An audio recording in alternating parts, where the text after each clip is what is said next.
स्फीति के बारे में बताने जा रहे हैं। ये जब मौद्रिक आय बढ़ने के परिणाम स्वरूप उपभोक्ता की वस्तुओं से फलस्वरूप वस्तुओं और सेवाओं की मांग बढ़ जाती है और आपूर्ति स्थिर रहती है, यानी कि डिमांड साइड यहाँ पर ज्यादा प्रभावकारी है। सप्लाई कांस्टेंट है, आय बढ़ने के कारण डिमांड बढ़ गई, तो जब डिमांड बढ़ गई सप्लाई कांस्टेंट है तो उससे जो कीमतों में मूल्य और सेवाओं की कीमतों में वृद्धि होती है वह स्फीति कहलाती है। ये कई प्रकार की होती है। ये एक स्फीति को मुद्रा स्फीति के रूप में दिखाया गया है, दूसरा साख स्फीति के रूप में है, तीसरा घाटा प्रेरित स्फीति, चौथा मजदूरी प्रेरित जिसमें मजदूरी बढ़ा दी जाती है, और ये एक लाभ प्रेरित। ये मुद्रा स्फीति का प्रभाव आप जानते हैं, समाज के अलग अलग वर्गों पर मुद्रा स्फीति का प्रभाव भी अलग अलग पड़ता है। तो ये उत्पादन और रोजगार पर प्रभाव मुद्रा स्फीति है, अगर थोड़ी मात्रा में है तो हम पॉजिटिव कह सकते हैं, वरना इसका प्रभाव निगेटिव होता है। धन के वितरण पर भी प्रभाव इसका पड़ता है और धन के वितरण में कहीं ना कहीं मुद्रा स्फीति के परिणाम स्वरूप असमानता उत्पन्न होती है आय की, ऐसा देखा जाता है। ऋणी और ऋणदाता पर प्रभाव होता है, तो मुद्रा स्फीति में जो ऋण लेने वाला होता है उसको फायदा होता है, जबकि जो ऋण देने वाला है उसको नुकसान होता है, क्योंकि आप जानते हैं जिस समय उसने दिया वैल्यू ऑफ मनी ज्यादा थी, लेकिन बाद में जब पैसा लौटाया गया तो वैल्यू ऑफ मनी काफी कम हो गई थी। व्यापारी और उत्पादक वर्ग इनको तो कहा जाता है कि भाई मुद्रा स्फीति है तो फायदा ही होगा, क्योंकि आज उन्होंने जो वस्तुएं अपने पास रखी हुई है कल की कीमत बढ़ जाती है, तो इस तरह से मुद्रा स्फीति के परिणाम स्वरूप उनको फायदा ही होता है। निवेशकर्ता वर्ग को हम कह सकते हैं कि कोई खास फायदा नहीं होता है, क्योंकि आज जो इनकम जो पैसा उन्होंने निवेश किया कुछ दिन के बाद मुद्रा स्फीति अगर ज्यादा है तो जो रकम वापस प्राप्त होती है उसकी वैल्यू कम हो जाती है। सट्टेबाजी भी बढ़ जाता है, संचय और बचत में कमी भी आ जाती है, और यह हड़ताल तो इसका सामाजिक प्रभाव है, जिस पर कि क्या कहा जाए, अगर मुद्रा स्फीति बहुत ज्यादा बढ़ जाए तो लोगों की बचत बेहद घट जाती है, उनके रहन सहन का स्तर भी घटने लगता है, वस्तुएं सेवाएं उन्हें कम मात्रा में प्राप्त होती हैं, उनको असंतोष होता है और असंतोष का प्रभाव हड़ताल या अन्य चीजों में दिखाई देता है। मुद्रा स्फीति को रोकने के उपाय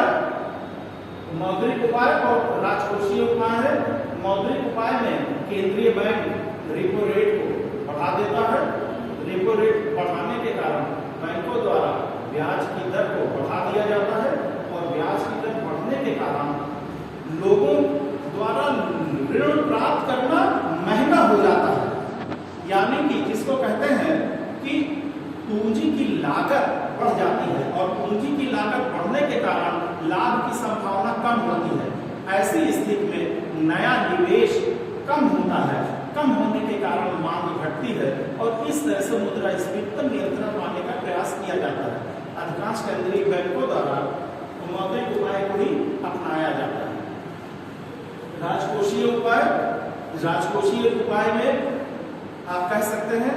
चाहे आप कह लें कि सरकार द्वारा टैक्स की मात्रा में वृद्धि कर दिया जाता है, तो टैक्स की मात्रा में वृद्धि करने के कारण आपकी जेब से पैसा निकलकर सरकार के पास चला जाता है। दूसरा है सार्वजनिक व्यय के संदर्भ में सरकार द्वारा पब्लिक एक्सपेंडिचर या सार्वजनिक व्यय को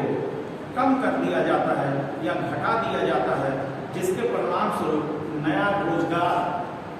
उत्पन्न नहीं हो पाता है, मांग जिसके प्रभाव स्वरूप घटती है सार्वजनिक व्यय घटने के कारण, और इससे रोजगार पर प्रभाव पाया जाता है। ये आप जैसा कि देख रहे हैं स्लाइड में, ये टैक्स बढ़ा दिया गया, सार्वजनिक ऋण की मात्रा बढ़ गई, यानी कि सरकार ने पैसा बैंकों से निकाल लिया तो लोगों को नहीं मिला, लेकिन इसका एक और चीज है सार्वजनिक व्यय में कमी भी कर दिया। तो इन सब का एक प्रभाव यह होता है कि आय उत्पादन और रोजगार की मात्रा कहीं ना कहीं कम होती है। अल्टीमेट इसका उद्देश्य होता है मांग को कम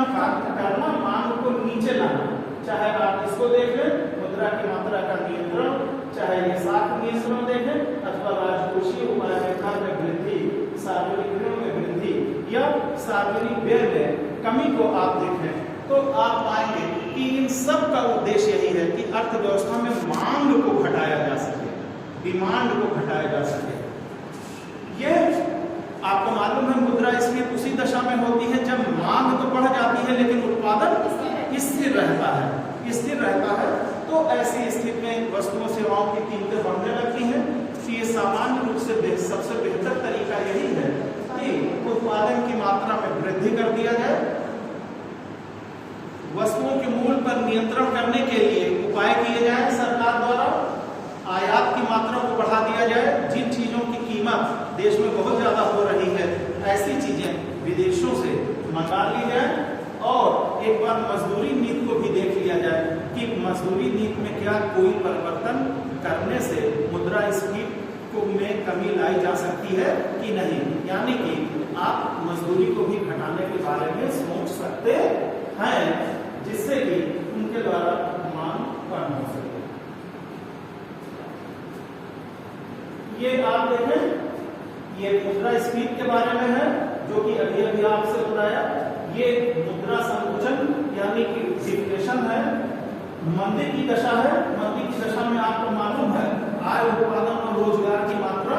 लगातार अर्थव्यवस्था में कम होने लगती है, लोग बेरोजगार होने लगते हैं, कंपनियां खासकर जो मार्जिनल कंपनियां होती हैं, सीमांत कंपनियां, वो